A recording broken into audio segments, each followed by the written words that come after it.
Meus irmãos, a paz do Senhor Jesus. Amém. Queridos, para todos aqueles que eu não vi, feliz ano novo para você. Que Deus ordene a bênção sobre a sua casa, sobre a sua família, sobre a sua saúde. Quem está precisando de saúde? Isso aí. Deus ordene a bênção sobre a sua saúde. Que Deus ordene a bênção sobre os seus negócios. Amém, meus irmãos? Que Deus abençoe a sua vida espiritual. Amém, igreja? O Senhor te mantenha firme nesse ano de 2025. Que os seus projetos sejam alinhados com os projetos de Deus. Nós ministramos que o nosso coração será alinhado nesse ano. Amém, irmãos? Amém? Por quê, Keila? O coração alinhado, Glauber, é promessa cumprida, gente. Você não pegou? Eu repito. O coração alinhado é promessa cumprida, irmãos. Tem promessa que não se cumpriu porque o nosso coração ainda não se alinhou. Então nós temos que viver o que Deus tem preparado para nós, não é? Então que Deus ordene as bênçãos nesse ano. A você que está mais queimadinho, que foi à praia, os que não foram, ficaram igual Chaves na vila, né? Ficaram na rua. Mas o importante é que Deus foi glorificado, sim ou não? Deus te abençoe e te ordene a bênção. Gente, abra o livro de Ruth aí, por favor. É muito bom revê-los, viu? Muito bom. Libera uma palavra de amor sobre o seu irmão. Fala, meu irmão, é muito bom estar com você aqui, viu? Diga aí para ele, é uma bênção estar aqui do seu lado. Você é uma bênção de Deus. Você é uma bênção do Senhor. É muito bom adorar a Jesus com essa igreja viva, essa igreja linda que serve a Jesus com muita alegria, né? Queridos, o livro de Ruth, eu vou ser sucinto hoje, porque o presbítero já quer falar da ceia, né, presbítero? Tá bonito, hein? Delícia. Glória a Deus. O livro de Ruth é um livro antes do livro de Juízes, na verdade, um livro depois do livro de Juízes e um livro antes do profeta Samuel, livro de Ruth. Vou ser sucinto nas minhas palavras, porém eu quero ser muito objetivo. O Senhor colocou uma palavra no meu coração, eu quero compartilhar com a igreja. Eu vou ler o capítulo de número 1 até o verso 4. O texto da palavra de Deus diz assim: E sucedeu que nos dias em que os juízes julgavam, houve uma fome na terra. Por gentileza, os irmãos digam assim: houve fome na terra. Houve fome na terra. Por isso um homem de Belém de Judá saiu, grava essa expressão, ele saiu a peregrinar nos campos de Moabe, ele e sua mulher e seus 2 filhos, e era o nome deste homem Elimeleque, e o de sua mulher Noemi, e o de seus filhos Malom e Quilion.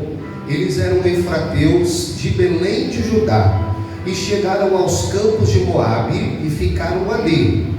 E morreu Elimeleque, marido de Noemi, e ficou ela com seus 2 filhos, os quais tomaram para si mulheres moabitas, e era o nome de uma Orfa e o da outra Ruth, e ficaram ali quase 10 anos. Diga assim, 10 anos. Agora venhamos, irmãos. 10 anos é muito tempo, sim ou não? Sim. 10 anos fora do propósito de Deus, será que é mais tempo ainda? Sim. Gente, imagina. Vamos continuar a ler, verso de número 6.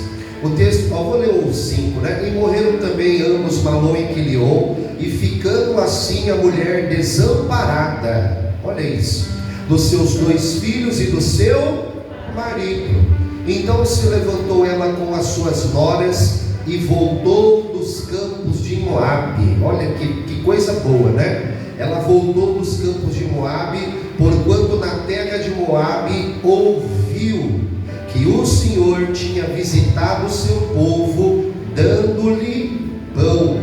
Por isso saiu do lugar onde estivera, e as suas noras com ela, indo elas caminhando para voltarem à terra de Judá. Eu vou ler 2 versos no capítulo 2, por gentileza.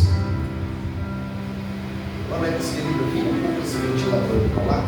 Porque senão as minhas folhas ficam voando. Para lá, sim, para lá. Do outro lado. Isso. Muito obrigado. Capítulo 2 diz assim: e tinha Noemi um parente de seu marido, homem valente e poderoso da família de Elimeleque, e era o seu nome Boaz. E Rute, a moabita, disse a Noemi: deixa-me ir ao campo e apanharei espigas atrás daquele cujos olhos eu achar graça. Cujos olhos eu achar graça. Eu repito aqui: cujos olhos eu achar graça. E ela disse: vai, minha filha. Amém, meus irmãos? O tema dessa mensagem aqui é recomeços, ok? É recomeços. Então eu gostaria que você liberasse uma palavra de Deus, uma palavra, seja boca profética, sobre a vida de alguém. Você vai dizer assim, espero eu dizer, tá? Você vai dizer assim, ó: se possível for, ou se preciso for, recomece, tá bom? Você vai dizer isso para alguém: se preciso for, recomece. 1, 2, 3. Se preciso for, é isso. Glória a Deus. A igreja que está alegre pode se assentar glorificando a Jesus. Glória a Deus. Aleluia. Queridos, falar sobre recomeço não é um assunto fácil. É muito proveitoso, irmã Maria, porque nós estamos no início do ano. Os irmãos sabem que o ciclo de 2024 se fechou, sim ou não? Sim. Nós iniciamos um novo ciclo. E se eu perguntar aqui para todos que aqui estão, irmão Noedson, cada um de nós no ciclo de 2024 teve perdas? Teve perdas. Teve ganhos? Teve ganhos. Teve pessoas que foram embora da sua vida? Possivelmente. Teve pessoas novas que chegou? Chegou. Então, ou seja, novos ciclos se fecharam e um novo ciclo se abriu. E nós estamos aqui nesse novo ciclo do ano de 2025. E é muito sugestivo, Mateus, que agora, no início desse ano, nós possamos experimentar da parte de Deus um recomeço. Fernando testemunhou recentemente um grande livramento que Deus deu para a vida dele. Um dos tantos outros que aqui testemunharam daquilo que Jesus fez, daquilo que Jesus realizou. Só que para que haja aqui um novo recomeço, o que a gente precisa receber, Mike? A gente precisa receber uma nova oportunidade. Não tem como ter um novo recomeço se você não receber uma nova oportunidade. Teve gente querida que ficou em 2024, que não passou para 2025? Teve. Eu perdi uma tia recentemente, irmã do meu pai, foi no dia de Natal que ela faleceu. E ela não passou para o ano de 2025, ela ficou no ano 2024. Ou seja, para que nós pudéssemos recomeçar, nós precisamos de novas oportunidades. E a notícia boa da parte de Deus é que você chegou no ano de 2025. Eu vou repetir para você pegar isso aqui de coração, hein? Pastor, mas só não sabe as crises, os dilemas. Irmão, deixa eu falar. Se a gente for ficar chorando aqui, nós vamos chorar um ombro do outro. Não é verdade? Só que a palavra de Deus, eu estou sentindo Jesus nela, é que o Senhor te deu uma nova oportunidade. Jesus te deu uma nova oportunidade. E Agatha, se a gente está aqui nesse domingo, o primeiro culto de ceia do ano, o primeiro culto com a família, é porque a igreja do Senhor Jesus recebeu uma nova oportunidade. E eu não quero, irmão Edson, desperdiçar essa nova oportunidade. Eu quero aproveitar essa nova oportunidade que o Senhor me deu. Tem mais alguém que quer aproveitar essa oportunidade para esse início de ano? Então isso que eu quero ministrar sobre a sua vida. Novas oportunidades de Deus está chegando ao encontro de você, da sua casa, do seu lar e da sua família. Mas a resposta de Deus é: aproveite bem essas oportunidades. Aproveite. Vamos aproveitá-las. Eu quero crer e acreditar que nós vamos dar muitos testemunhos aqui, irmã Carmelita. de portas de trabalho que Deus abriu, de portas de estudo, de faculdades para os nossos jovens, curso profissionalizante, eu não sei. Muitos testemunhos nós vamos dar, e tudo isso porque as oportunidades nos alcançaram. Mas nós precisamos aproveitar todas elas, irmã Lídia. Aproveitar tudo aquilo que o Senhor tem semeado na nossa vida. Aqui eu conto uma história de uma família que é uma história triste. Infelizmente não aproveitou muito bem as oportunidades confiadas. Eu já disse isso aos meus irmãos, vou ser sucinto hoje. Eu já disse isso aos meus irmãos, que recentemente nós fomos viajar. E é assim, nós enfrentamos uma viagem longa, irmãos. Uma viagem que durou por volta de 6 horas. E o Alex foi para lá, sabe que a viagem foi complexa e dura. No caso dele foi mais fácil, que ele foi de ônibus, não foi dirigindo, né, Alex? Ficou mais tranquilo. Então foi 6 horas dirigindo, quase 600 quilômetros. E assim, no início, Glauco, quando a gente estava prestes a sair, quando estava tudo no começo, houve um combustível que alimentou a gente. E qual foi o combustível? O combustível da alegria, o combustível da felicidade, o combustível da empolgação. A gente estava saindo aqui da padaria Suzano Pão e as meninas estavam cantando para Jesus. Louvado seja Deus, que nós vamos viajar, a família vai passear. E elas entraram no carro e aquela cantando para lá e cantando para cá. Não deu 2 horas de viagem e Emanuele já falou: pai, vai demorar muito para chegar. Não deu 2 horas de viagem. Ela já soltou: pai, quase morri no chueque, né? Pai, vai demorar muito para chegar?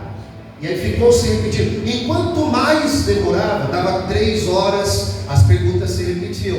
Dava 4 horas, dava assim. Irmãos, quando estava chegando próximo das 6 horas, a gente estava quase perdendo o foco. Que o foco era o propósito, o foco era chegar lá.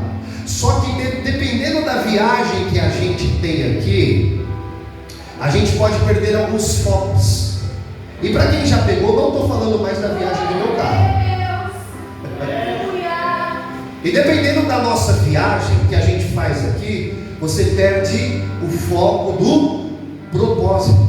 Lembra que eu disse que no início foi alegria? A pastora me antecedeu, não sabia que eu ia pregar sobre isso. Mas lembra que eu disse que no início foi alegria, no início foi empolgação, no início foi Emanuele: irmão, a gente vai viajar, na metade do salgadinho, na metade do caminho o salgadinho tinha acabado, a Coca-Cola já tinha esquentado, a água já não estava tão gelada assim. Ou seja, aquilo que era flores, aquilo que era empolgação, começou a ficar entediante, começou a ficar amargo, não tinha mais tanta empolgação. E aqui eu aplico a palavra de Deus, porque o sábio vai dizer assim: melhor é o fim das coisas do que o começo. Por quê? Porque no começo todo mundo começa empolgado, no começo todo mundo começa alegre, no começo todo mundo começa festejando. No começo do casamento, meu irmão, era só alegria, só felicidades, só buquê de flores, só glória a Deus misturado com aleluia. Mas a viagem vai passando. E no começo do nosso ministério não é diferente, porque tudo é alegria. Eu disse isso para a pastora. Já passou uma noite lendo a Bíblia, Mateus? Já? Quem mais aqui já passou uma noite lendo a palavra de Deus? Teve mais alguém que já fez isso? Já? Teve mais pessoas? Foram poucas, hein? Ó, no de 2025, eu profetizo, vocês vão virar a noite lendo a palavra de Deus, hein? Nome de Jesus. Irmãos, e no início é aquele amor, aquela alegria, aquele fogo, aquela empolgação, aquele entusiasmo.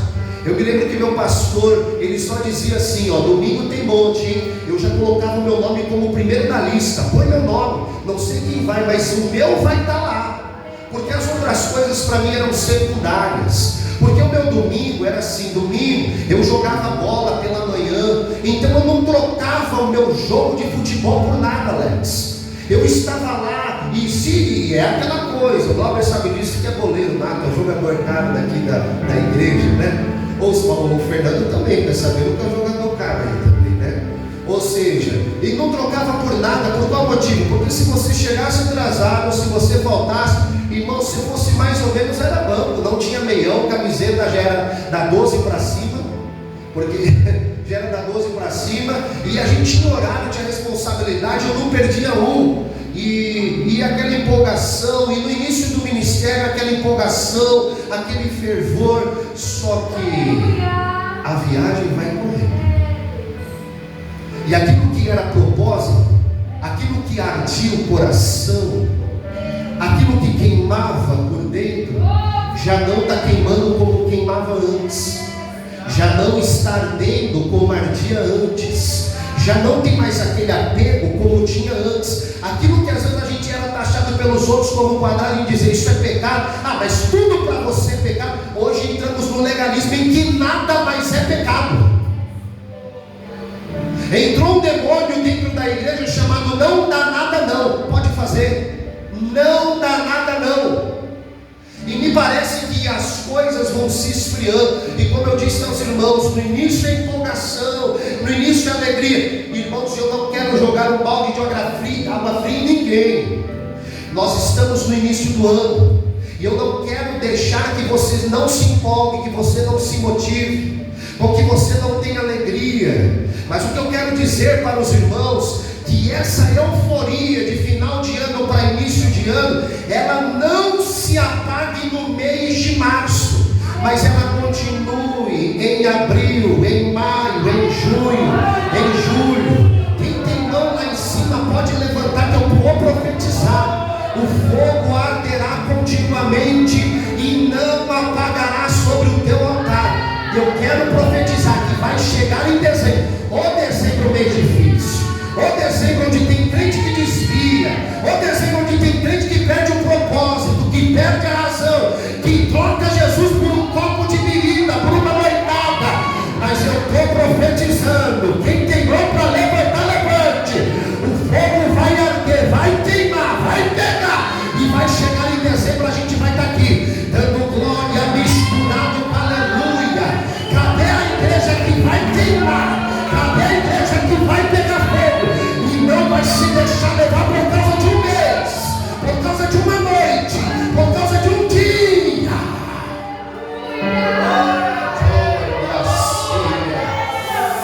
Eu sinto a graça de Deus para liberar essa palavra. Urabacando, rece, alebara, calabara, os imiclanfisu, rebe para saio. E já começou a queimar aqui, botaram. Já começou a queimar aqui, botaram. Vai começar a pegar o fogo nas irmãs também. E sobre a nave da igreja o fogo vai passar também aqui. O fogo não vai ser fogo de palha não. A gente vai queimar por Jesus os 12 meses desse ano, irmão.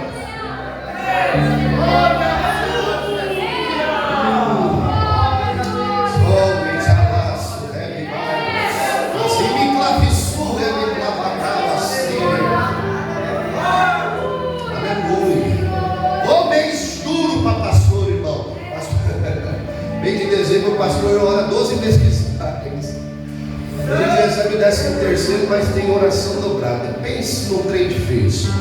Os crentes perdem foco, perdem propósito, perdem tudo, por causa de um tempo, de um momento, de uma hora, de um dia. São tanto tempo clamando e buscando. Então, em nome de Jesus, eu já profetizei dizendo aos irmãos que esse ano o Senhor nos deu já uma oportunidade. Não é que Ele vai dar, Ele já deu oportunidade. Aqui a palavra de Deus é que a gente precisa aproveitar, tá bom, meus irmãos? Amém? Precisa aproveitar. Irmãos, eu gostaria de apresentar brevemente, eu tenho 15 minutinhos, eu faço isso em 15 minutos. Quero apresentar aos irmãos essa família. E essa família, assim, a abordagem desses textos, irmã Maria, é muito ampla. Diaconisa Elaine, são muitos personagens, então daria para caminhar para muitos lados, mas o que o Senhor colocou no meu coração é uma mensagem simples, é sobre essa família aqui. E esta família está vivendo, ela está estabelecida, Glauco, em um lugar que Deus a estabeleceu. Vou repetir, essa família, ela está vivendo, ela está estabelecida, irmã Eliane, em um lugar que Deus a estabeleceu. Pastor, que lugar é esse? O verso de número 1 vai dizer que esse lugar se chama Belém. E os irmãos sabem que a ideia do texto de colocar Belém significa Beit Lahem, que é casa do pão. Beit é casa, a casa do pão. E eles estão nesse lugar aqui porque eles estão estabelecidos por Deus. E nos faz pensar em algo muito importante. Se Belém é um lugar estabelecido por Deus, isso significa nos dizer que enquanto essa família ela estiver em Belém, essa família vai estar vivendo os planos, os projetos, olha lá, ela vai estar vivendo os propósitos de Deus. Enquanto essa família estiver estabelecida no lugar que Deus a colocou, ela vai estar vivendo os planos, ela vai estar vivendo os projetos, e ela vai estar vivendo os projetos que Deus colocou para que ela viva. Então a mensagem de Deus é muito simples aqui nesta noite. É sobre permanecer. Diga assim: permanecer. A mensagem é: quando nós permanecemos nos lugares estabelecidos por Deus, nós viveremos os planos, os projetos e os propósitos de Deus sobre a nossa vida. Só que tem um segredo, e o segredo é permanecer. O segredo não é o estar estabelecido, porque Jesus, quando teve um encontro com a mulher samaritana, deixa claro que o lugar não é geográfico, mas espiritual. Quem entende de Bíblia já sabe o que eu falei. O local não é geográfico, mas é espiritual. Porque a dúvida daquela mulher é assim: a gente deve adorar em Samaria, nos montes de Samaria, ou nós devemos adorar aqui em Jerusalém, no monte de Jerusalém? E Jesus vai responder a pergunta para ela dizendo assim: a hora já chegou, a hora já chegou e já vem. E o que é adorar? Jesus estava dizendo para ela: não é adorar lá em Samaria, ou adorar aqui em Jerusalém, mas a hora já chegou e já é. O que? Que os verdadeiros adoradores adorarão ao Pai em espírito e em verdade. Jesus estava dizendo assim para ela: não é o lugar, mas é em espírito. Não é a geografia, mas é em espírito. Então, ser estabelecido por Deus vai além de um local geográfico. Ser estabelecido por Deus é adorar a Jesus em espírito e em verdade. E são poucas coisas que nós lemos na Bíblia que Deus procura. Eu encontrei só duas. A primeira foi Davi, e a segunda foi os verdadeiros adoradores. O Senhor Jesus disse assim: o Pai procura os verdadeiros adoradores, que adorem ao Pai em espírito e em verdade. A pergunta é: se nós estamos dispostos a adorar a Jesus em espírito e também em verdade. Aí o salmo que foi escrito para Davi se cumpre em nossa vida. Salmos 89: achei Davi, o meu servo, e com santo óleo o ungi. Deus ainda está procurando crente aqui nesse lugar e nessa noite, para estabelecer ele. Pastor, e o que é ser estabelecido? É viver o propósito, é viver o propósito, é viver o propósito, é viver os projetos, e é viver os planos de Deus para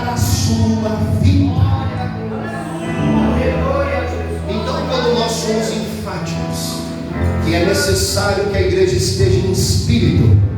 O que nós estamos querendo dizer, na verdade, é: o Senhor tem planos sobre a tua vida. O Senhor tem projetos sobre a tua vida. Aleluia. Eu sinto a graça de Deus para dizer isso aqui para a igreja. O Senhor tem propósito sobre a tua vida, igreja. Você não está descartado.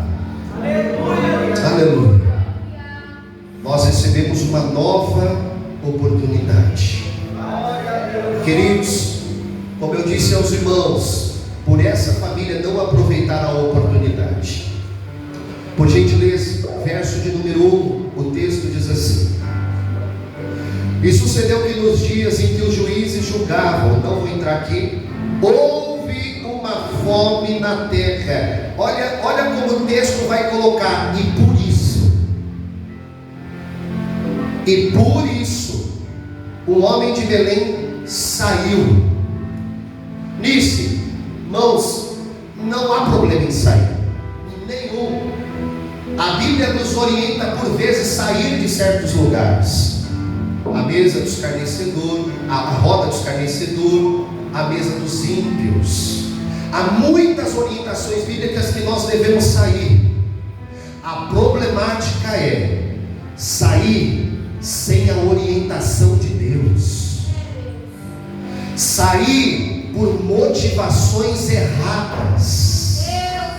O texto vai dizer: por isso o quê? Porque houve fome na terra. E aqui é um trocadilho, há um hebraísmo no texto.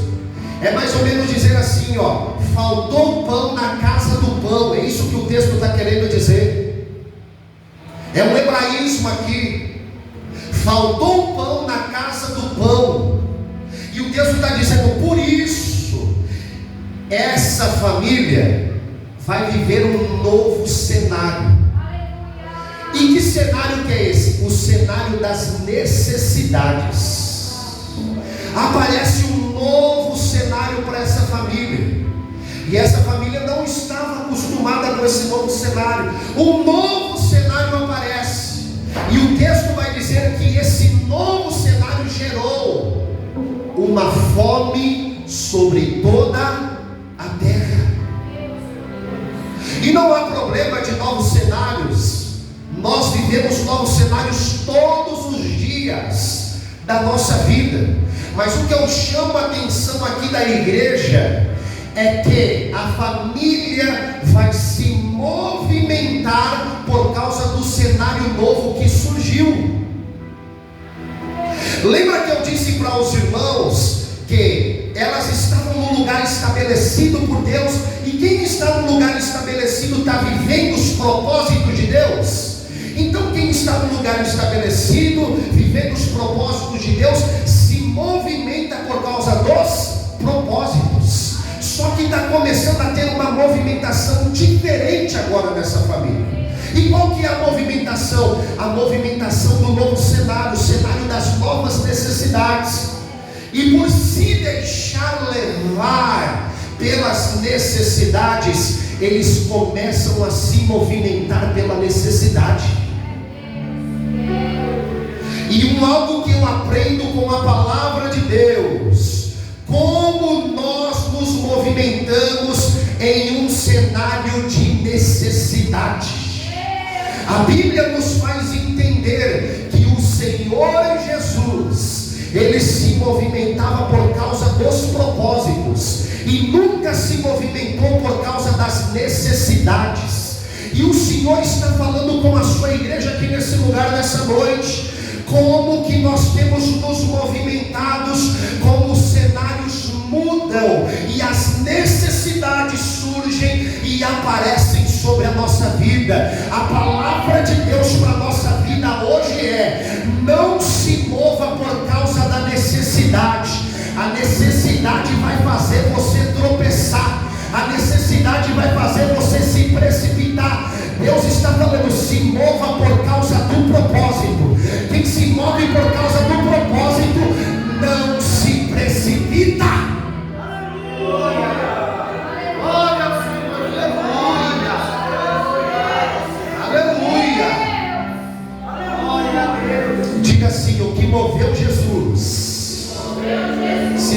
dizer, Jesus não vai mover. Diga, o que moveu Jesus foi o propósito e não a necessidade. Se você acredita, diga isso para você mesmo, ok? Diga isso para você. Na minha vida, no meu chamado, na minha casa, o que vai me mover é o propósito de Deus e não as necessidades.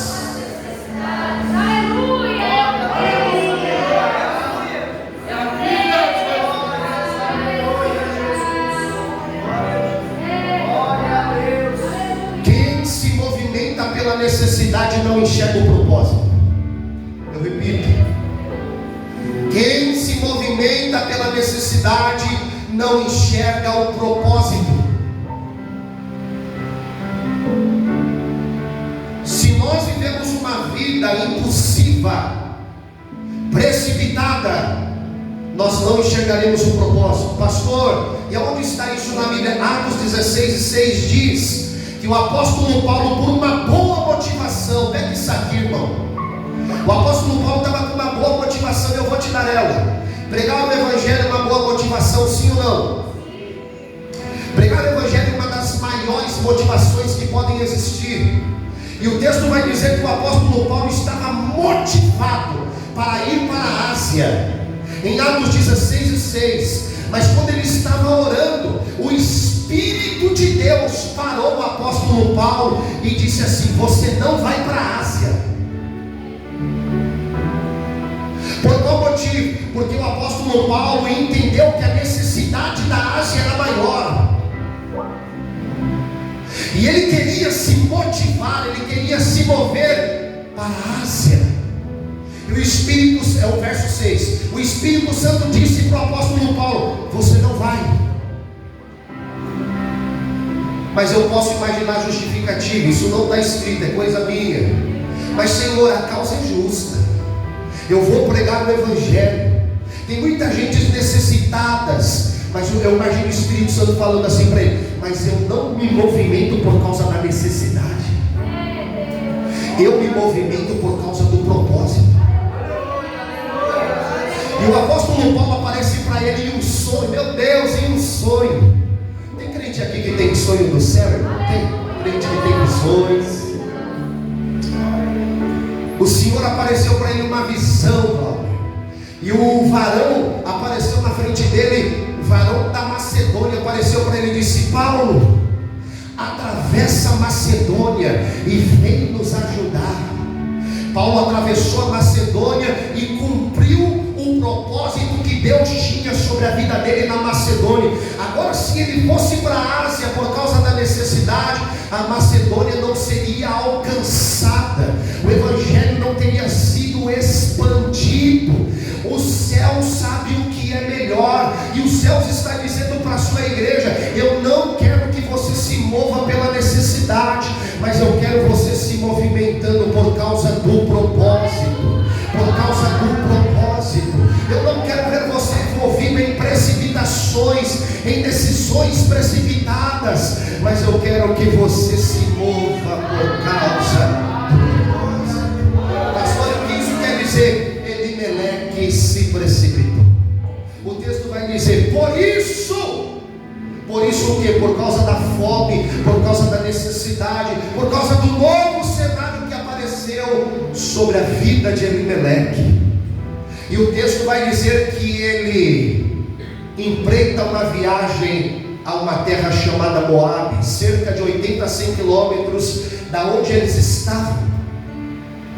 Simplesmente porque um cenário novo apareceu, ele decidiu sair do lugar onde Deus havia estabelecido. Veja que ele não perde a direção, veja que ele não perde a orientação. E venhamos e convenhamos, irmão, vou dizer algo de Deus para a sua vida. Existem momentos na sua vida que quando você estiver prestes a tomar a decisão errada, a sua carne vai dizer assim: não precisa consultar ninguém, vai e faz. Quando isso bater em você, você foge dali, porque a sua carne está te ganhando, a sua carne está ganhando vantagem de você. Corre desse cenário imediatamente, porque esse momento vai ser um momento de maior disputa na sua vida.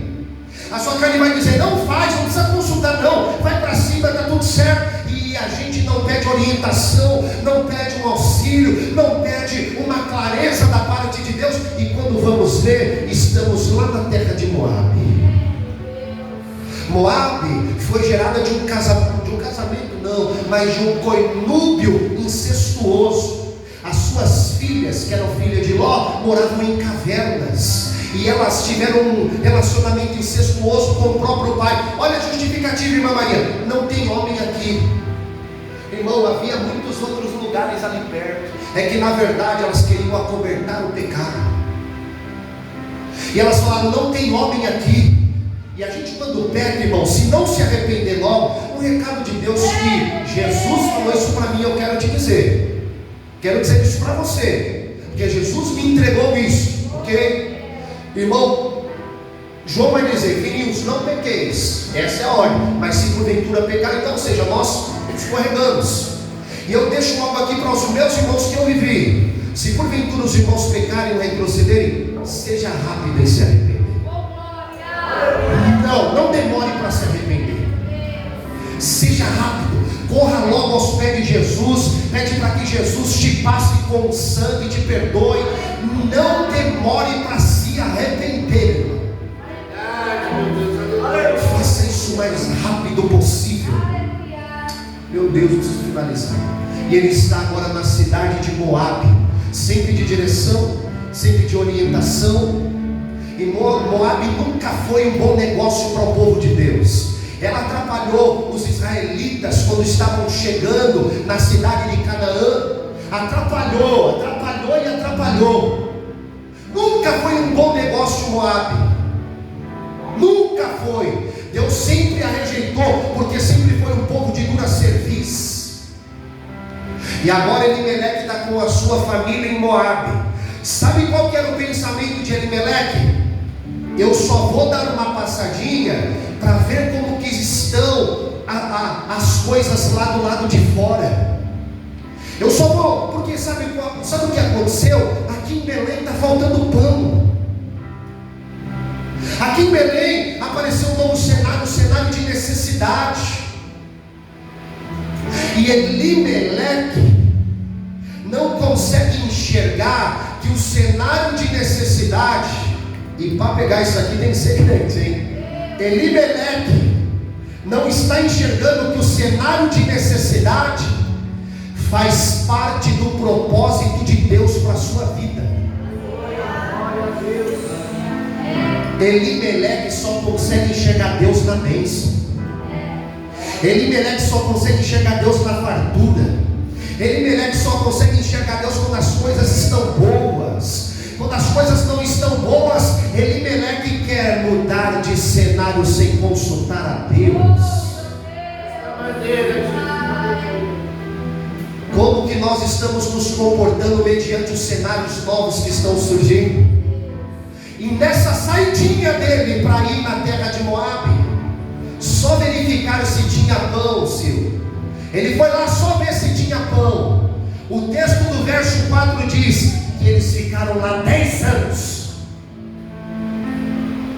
Em uma saidinha, em um momento, Elimeleque colocou em risco a sua vida, a vida dos seus filhos e toda a sua casa, por causa de um momento.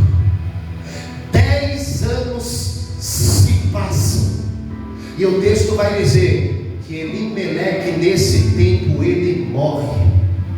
Não só isso, os filhos de Elimeleque também morrem.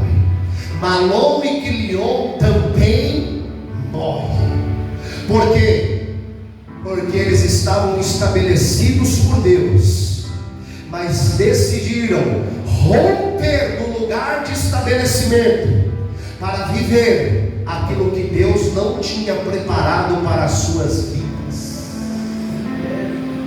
10 anos se passam do capítulo de número 1. E aqui a gente conclui a mensagem. Eu ia mais, mas eu vou concluir aqui.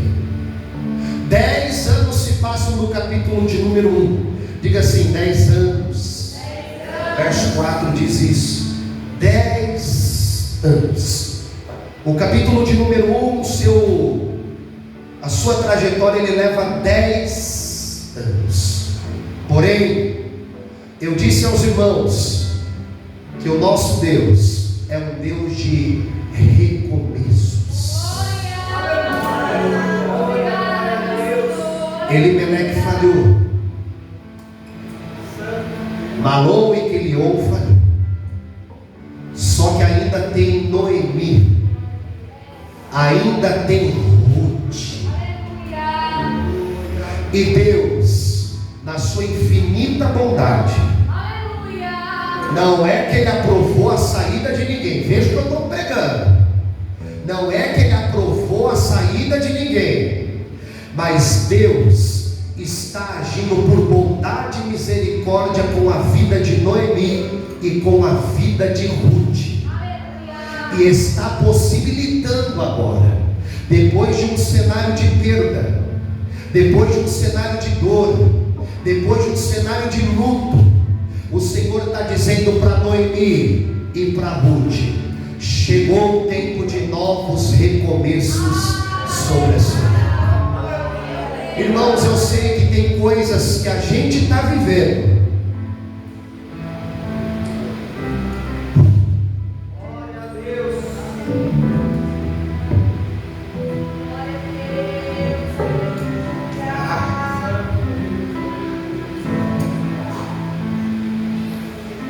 eu sei que tem coisa que a gente está vivendo, que não fomos nós que nos colocamos nela, e a nossa família está vivendo, e as pessoas estão sofrendo, e não fui eu, e não foi você que se colocou nela, mas por causa de um coração contrito e aquebrantado, por parte de Ruth, não de Noemi,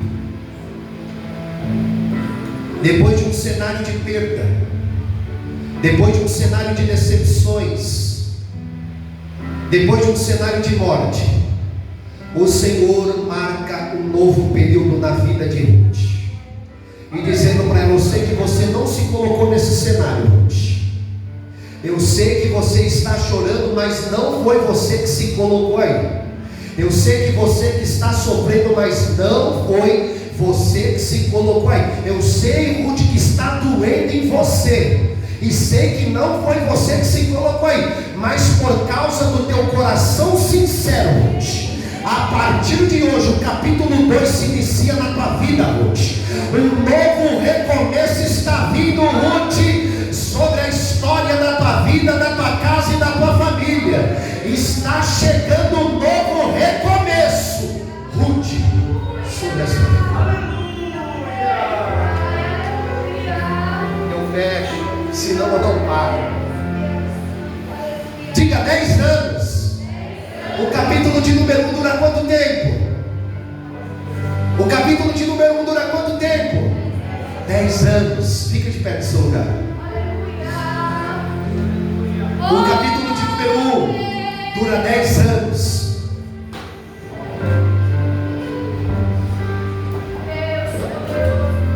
Depois você lê com calma. O capítulo de número 2 dura 24 horas. O capítulo de número 2 dura um dia. O capítulo de número 1, 10 anos. 10 anos fora da vontade de Deus. 10 anos na precipitação. 10 anos com morte, com choro, com lágrima, com dores. Mas quando o capítulo de número 2 se inicia, apenas um dia muda todo o cenário da vida de Ruth. Ela inicia o capítulo de número 2 como uma escrava, e termina o capítulo de número 2 como noiva de Boaz. Ah, meu Deus, eu queria tanto que você lesse esse texto para você entender isso aqui.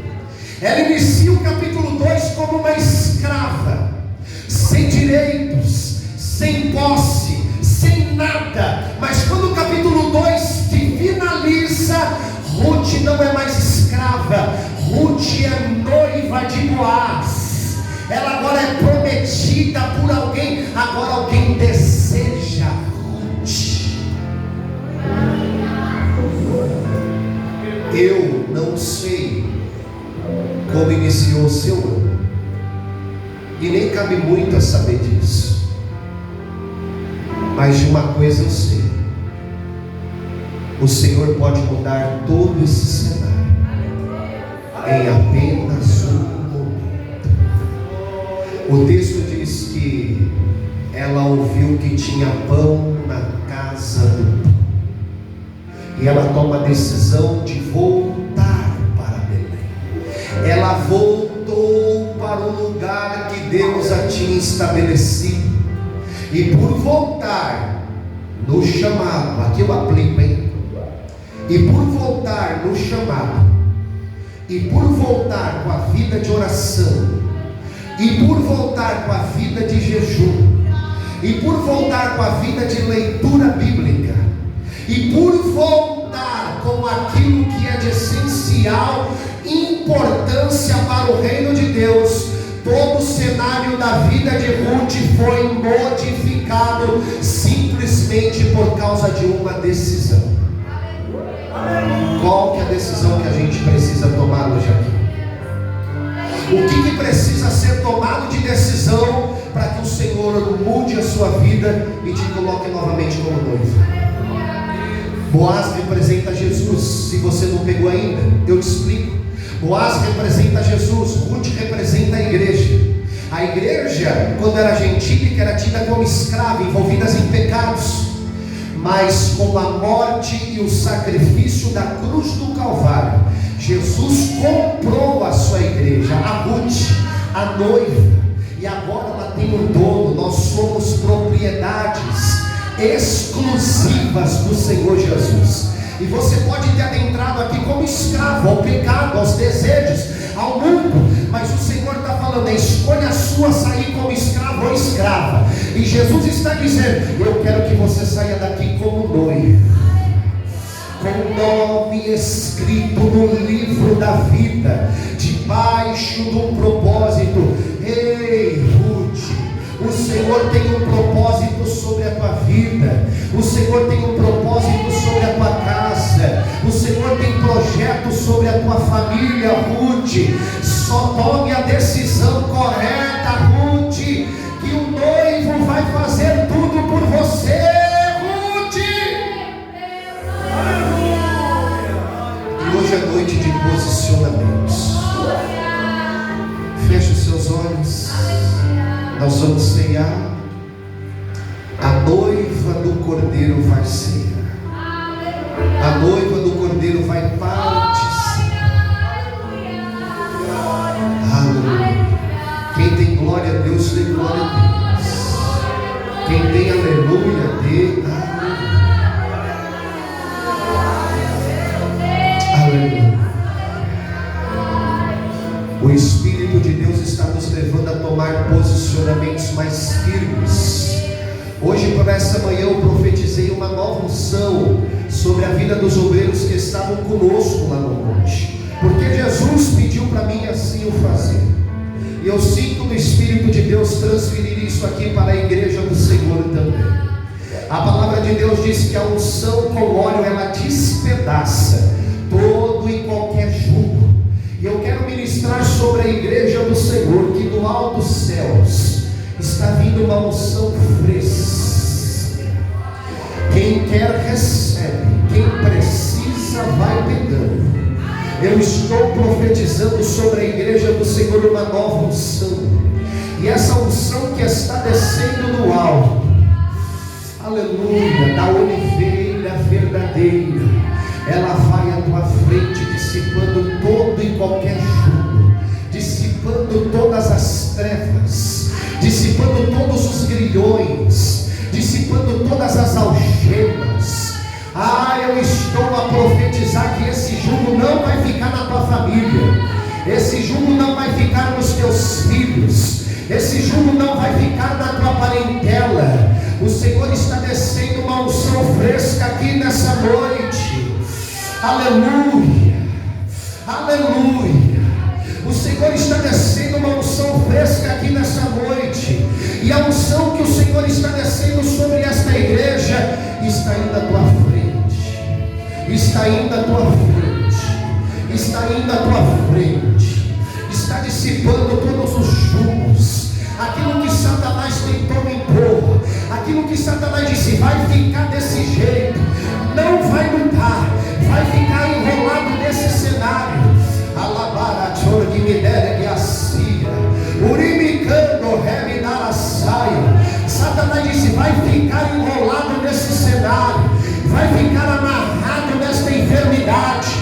O Senhor está descendo uma unção fresca. Se eu fosse você, levantava a tua mão em direção à tua casa e começava a profetizar, dizendo: quebra as algemas hoje, Jesus, quebra os grilhões hoje, Jesus. É possível que ainda hoje chegue uma boa notícia daquilo que o Espírito Santo de Deus está fazendo, aonde Deus está quebrando grilhões, aonde Deus está quebrando algemas, principados e potestade. Quem é de guerra entra, quem é de guerra entra, quem é de guerra entra, quem é de guerra entra. Tem uma carruagem de fogo passando aqui no nosso meio. Quem é de guerra entra, quem é de guerra entra, quem tem espada entra. Tem jugo sendo quebrado, tem jugo sendo é sempre fácil, é viparacida. Se você der glória a Deus, aqui a algema cai. Se você glorificar aqui, o ferreiro cai. Não tem prisões, não tem algemas, não tem ferreiros, porque Ele me ungiu para pregar as boas novas e pôr em liberdade os cativos, e pôr